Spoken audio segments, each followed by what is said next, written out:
오늘 말씀은 누가복음 6장 39절부터 49절까지 말씀입니다. 누가복음 6장 39절부터 49절까지 말씀입니다.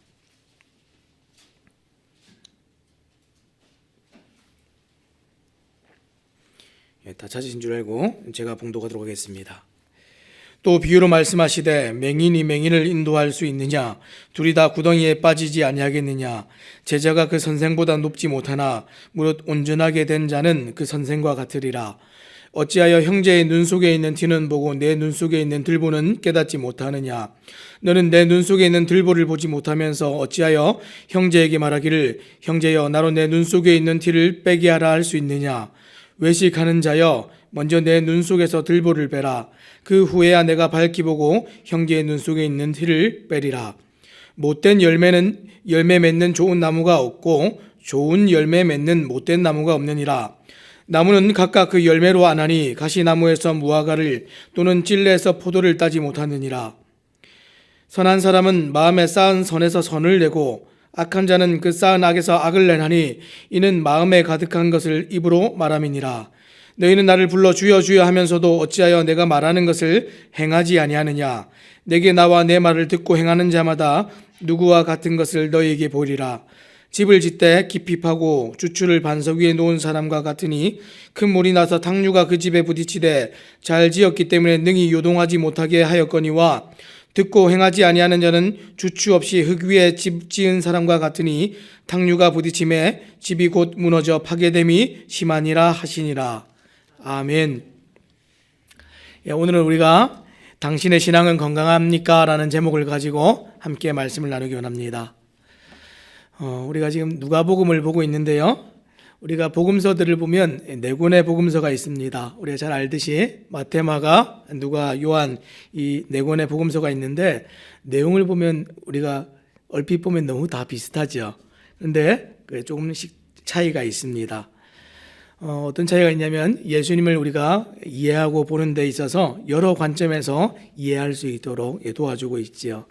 우리가 그래서 마태복음은 예수님을 왕으로, 마가복음은 종으로, 순환받는 종으로, 또 요한복음은 예수님을 하나님으로 이렇게 등장을 시켜서 묘사를 하고 있습니다. 근데 오늘 우리가 보고 있는 이 누가복음은 어떻습니까? 예수님을 인자로, 사람으로 표현하고 있습니다. 어떤 사람이죠? 우리의 눈물과 아픔을 친히 겪고 아시는 분으로 묘사를 하고 있습니다. 그래서 누가복음은 사람에 대한 관심과 이 사람에 대한 회복과 치유와 자유케 함에 대한 이 사역들에 대한 관심이 굉장히 높습니다. 그러다 보니까 특별히 이 가난한 자들이나 억눌린 자들, 소외된 자, 그리고 특히 이방인에 대한 관심도 굉장히 높습니다. 왜냐하면 지금 이 누가복음을 기록할 때에 수신자가 누구입니까? 데오빌로이죠. 이 로마의 상류 인사였던 이방인 데오빌로가 지금 수신자였고, 그리고 이 누가복음의 기록 목적이 또 어떻습니까?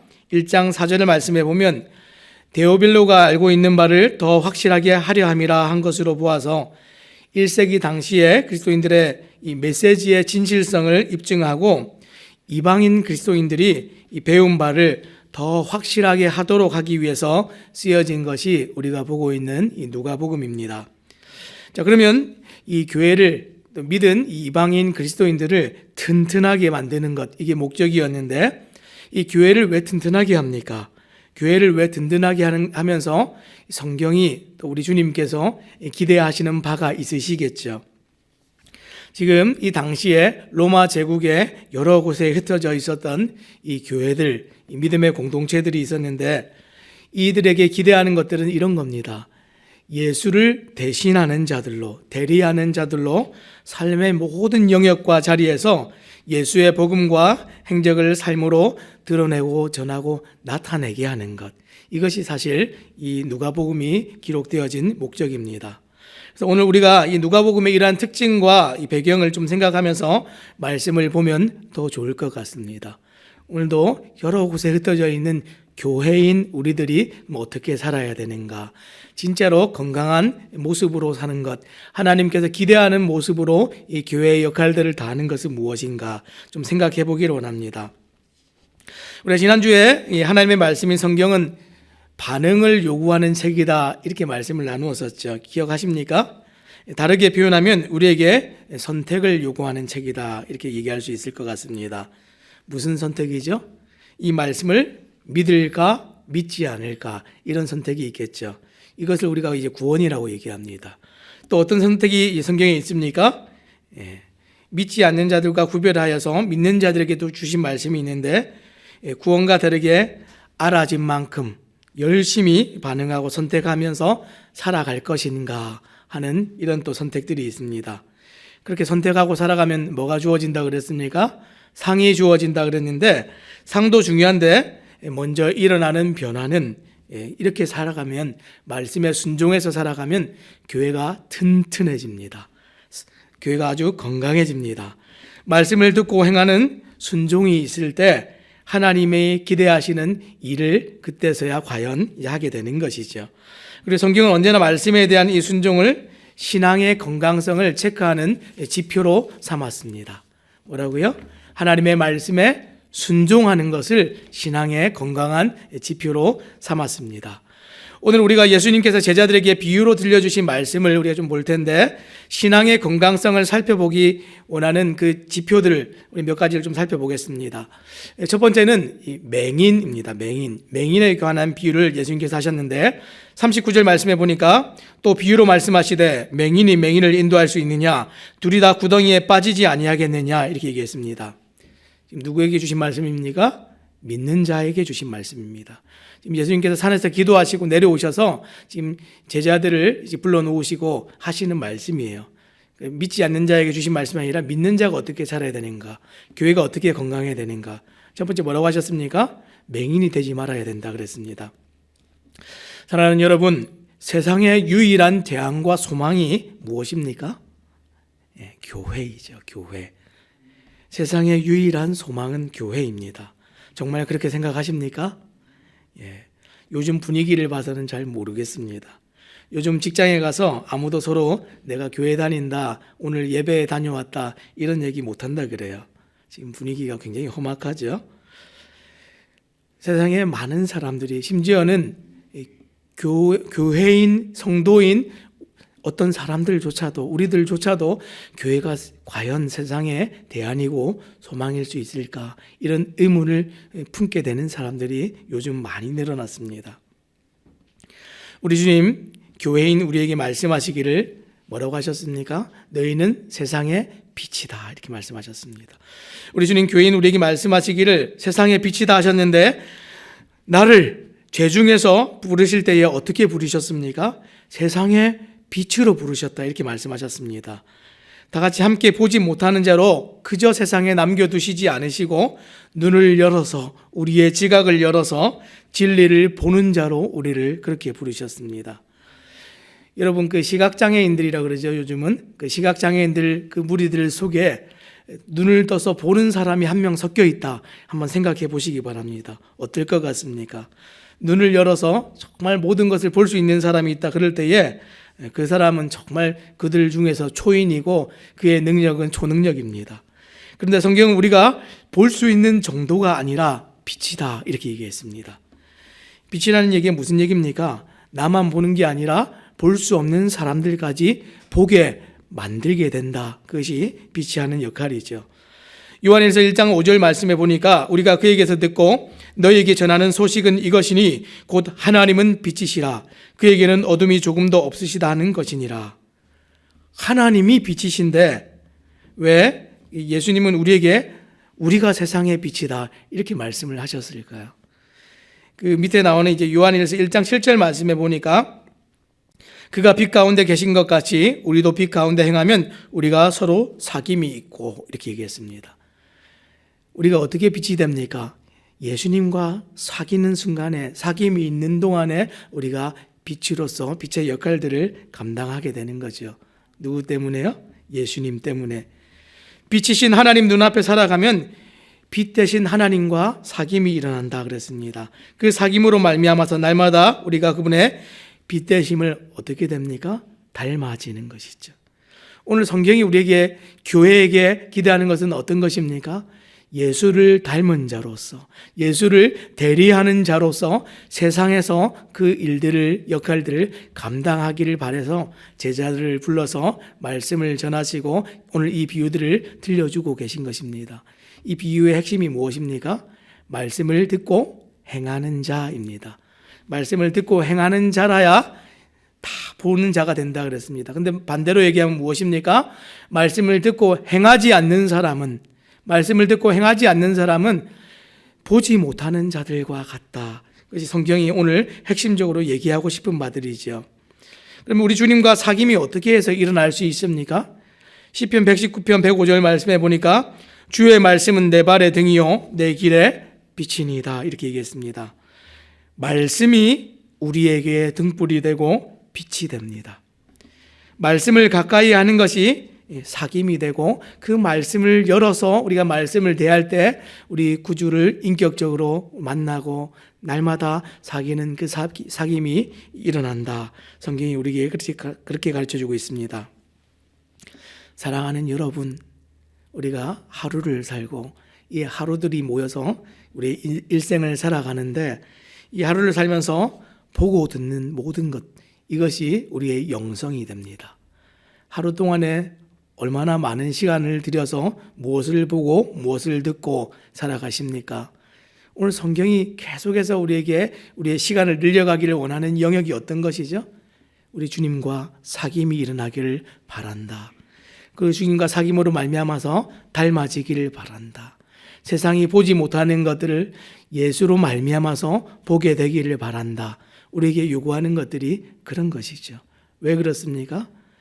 세상의 소망이 되고 정말 빛의 역할을 감당해야 할 유일한 소망이 교회이기 때문에 그렇습니다.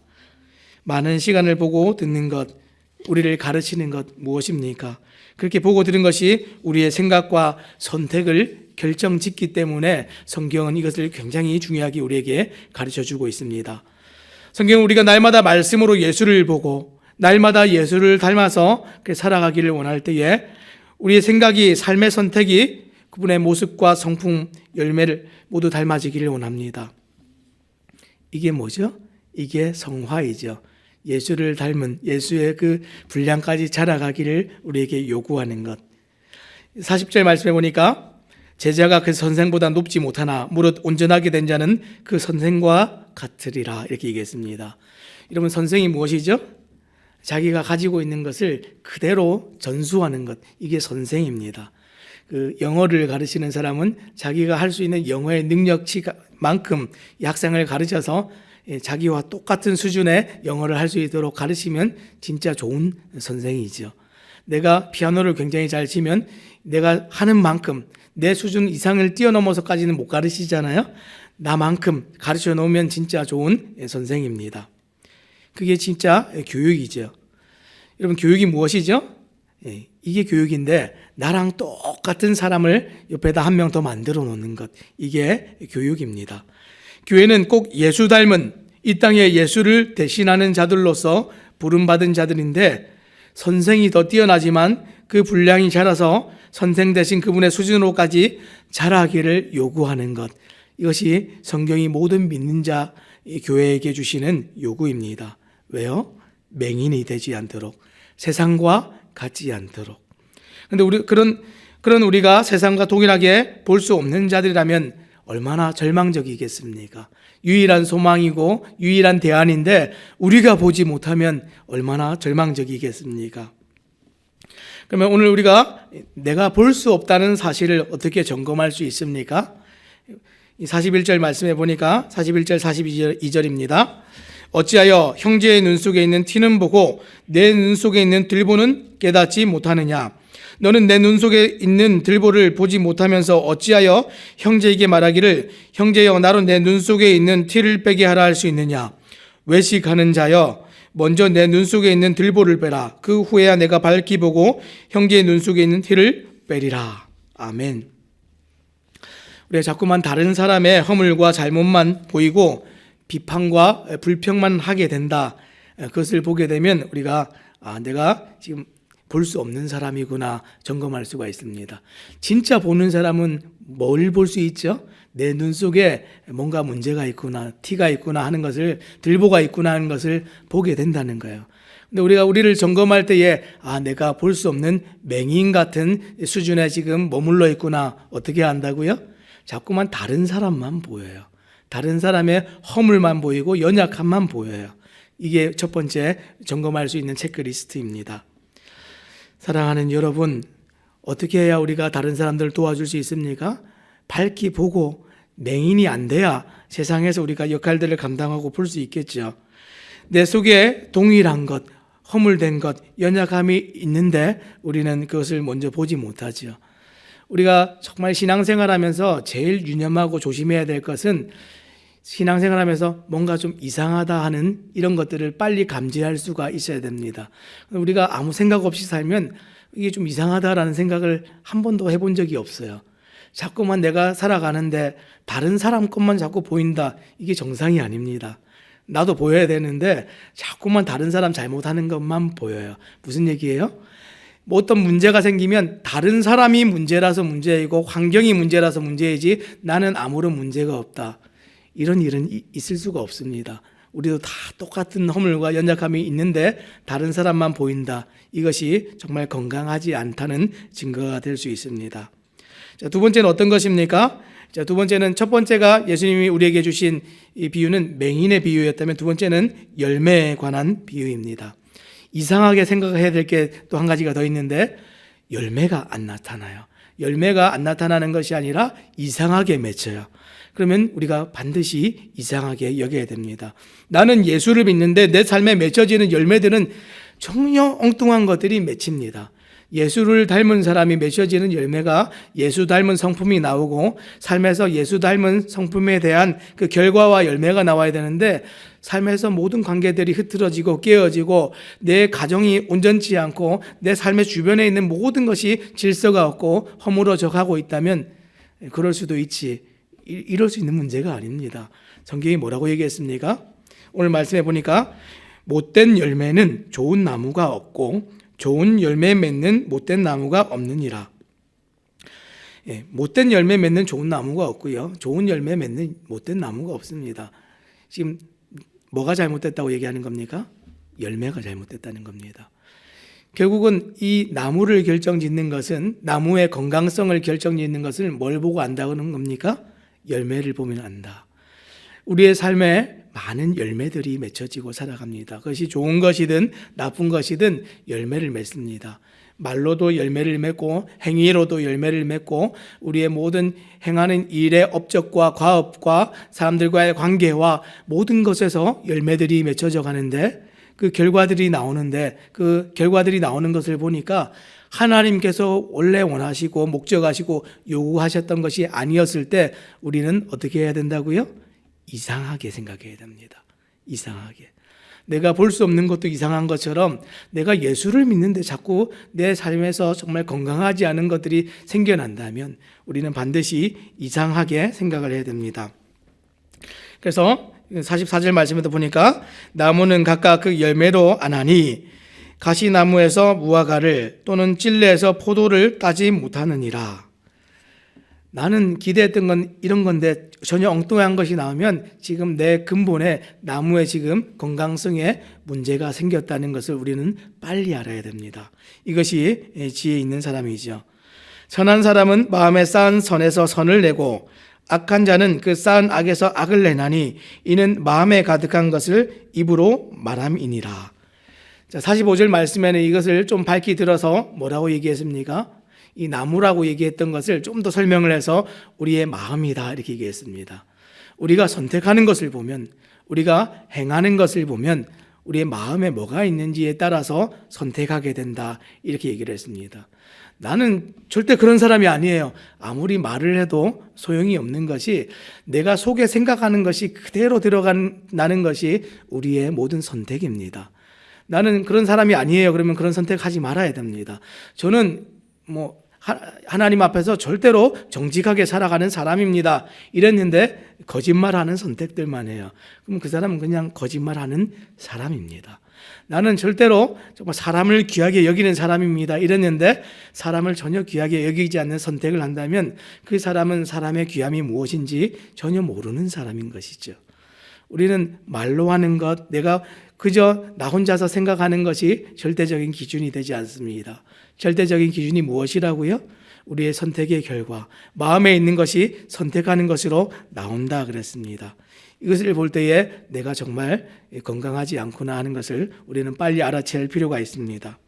좀 마지막으로 우리 주님께서 또 어떤 비유로 우리에게 말씀해 주셨습니까? 건물에 대한 집을 짓는 일에 관해서 말씀하시는데 이 말씀을 하시기 전에 먼저 뭐라고 하셨습니까? 너희는 나를 불러 주여 주여 하면서도 어찌하여 내가 말하는 것을 행하지 아니하느냐. 오늘 우리가 얘기하고 싶은 이 말씀의 가장 핵심입니다. 말씀을 듣고도 왜 행하지 아니하냐. 지금 예수님께서 지금 여기저기 다니면서 하나님의 말씀을 전하고 계십니다. 그럼 예수님께서 기대하시는 것이 무엇이겠습니까? 말씀을 들은 자의 합당한 반응을 기대하십니다. 들었다는 것에 대한 삶의 변화를 기대하시고 삶의 올바른 선택들을 기대하시는데 예수를 쫓고 소문은 나고 병은 치유받고 사람들은 모이는데 이런 반응이 나타나지 않기 때문에 예수님께서 이 답답한 마음들을 제자들에게 말씀하시는 것이죠. 오늘 교회는 있고 많은 성도들이 있고 정말 이렇게 모여 있지만 아무런 힘도 능력도 아무것도 나타나지 않고 삶의 작은 변화도 나타나지 않는 이런 우리의 모습을 보면서 성경이 오늘 뭐라고 얘기합니까? 듣기는 들었는데 행하지 않는 사람들이다 이렇게 얘기합니다. 들었는데 행하지 않으면 뭡니까? 건강하지 않은 나무처럼 전혀 속에 다른 것이 있고 지금 썩어 있고 문제가 있다는 것을 우리에게 가르쳐 주시는 것이죠. 자, 지금 그래서 내게 나와 내 말을 듣고 행하는 자마다 누구와 같은 것을 너희에게 보이리라. 지금 말씀을 듣고 행하는 자가 있고 말씀을 듣고도 행하지 않는 자가 있다. 성경이 우리에게 그 두 가지를 선명하게 들어서 말씀을 해주고 있습니다. 그런데 누구와 같은지를 내가 보이겠다 이렇게 얘기했습니다. 말씀을 듣고 행하는 자는 누구와 같고 말씀을 듣고 행하지 않는 자는 또 누구와 같다. 지금 이것을 내가 드러내서 보여주겠다. 우리 주님 이렇게 얘기하십니다. 왜 성경이 이렇게 얘기합니까? 이것은 다분히 지금 의도성이 있다는 것을 우리에게 가르쳐 줍니다. 우리가 선택할 수 없는 것을 성경이 선택해라 이렇게 말한 적이 한 번도 없습니다. 그렇죠? 할 수 있으니까 할 수 있는 것을 하라 이렇게 말씀하는데 우리에게 말씀을 들었으면 그 들은 것을 따라서 선택하라, 반응하라. 성경의 요구가 이것입니다. 그렇게 할 때에 그 반응을 마땅히 잘 보이면 말씀대로 예수를 닮은 사람이다 하는 것이 드러나는 것이죠. 우리가 누구에게 속했는지 어떻게 알 수가 있습니까? 누구의 말씀을 듣고 누구의 명령을 따르는지 보면 그 사람이 누구에게 소속된 사람인지 그의 주인이 누구인지 알 수 있듯이 우리가 하나님의 말씀을 따라서 살아가는 때에 우리가 하나님께 속해 있고 이 땅에 속하지 않은 사람이라는 것을 드러내는 우리의 정체성과 증거가 나타나는 것입니다. 그런데 이것을 하지 않을 때 이것은 다분히 고의성이 있고 의도성이 있다라고 성경이 그렇게 우리에게 판단하는 것이죠. 우리가 아이들을 길러갈 때에 여러분들 제일 화가 날 때가 언제이십니까? 제가 아직 아이가 어린데도 불구하고 제가 스스로 뭔가 이게 화가 많이 난다 할 때가 있는데 알면서도 안 할 때 그때 좀 화가 많이 나지 않습니까? 이 아이가 모른다 할 때는 실수했구나 몰라서 그럴 수 있지 이러는데 이미 가르쳤고 이미 여러 번 주의를 줬고 아는 일인데도 그 결과가 정말 나쁠 수 있다는 것을 아는데도 그것이 고쳐지지 않을 때 그것은 고의라고 우리가 생각이 되어지잖아요. 그때는 마음에 정말 화도 일어나고 분노도 일어나고 이 아이에 대한 실망감도 일어납니다. 우리 주님도 마찬가지시죠.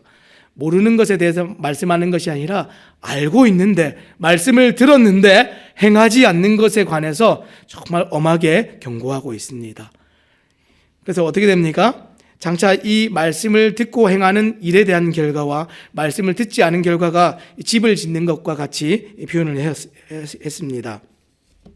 자, 48절 말씀해 보니까 집을 짓되 깊이 파고 주추를 반석 위에 놓은 사람과 같으니 큰 물이 나서 탕류가 그 집에 부딪히되 잘 지었기 때문에 능히 요동하지 못하였거니와. 49절이요.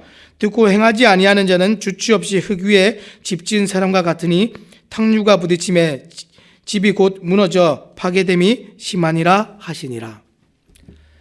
우리가 말씀을 듣고 행하는 것과 행하지 않는 것에 큰 차이가 있는데 그 결과가 어떻게 됩니까?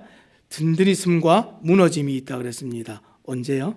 탕류가 와서 이 집에 부딪히는 일이 언젠가 일어나게 될 텐데 그때 버티느냐 버티지 못하느냐 하는 일로서 그것이 증명된다 이렇게 얘기를 했습니다. 교회의 건강성이 어디서 증명이 됩니까? 위기가 다가오면 그때 증명이 되는 것입니다. 사랑하는 여러분, 위기죠. 코로나입니다. 코로나. 많은 교회들이 예배하지 못하는 이 문제에 직면하고 위기가 오늘 우리에게 다가왔는데 실제로 많이 드러나죠. 탕류가 와서 딱 부딪히니까 어떤 데는 무너져요. 다 쓰러지고 완전히 놔버려요. 예배를 완전히 놔버리고 하나님을 완전히 놔버리고 완전히 돌아서서 가는 사람이 있는 반면에 전혀 몰랐는데 위기가 딱 닥치고 탕류가 딱 부딪히니까 든든하게 서 있는 사람이 있고 교회가 있습니다. 다 보이죠 이제.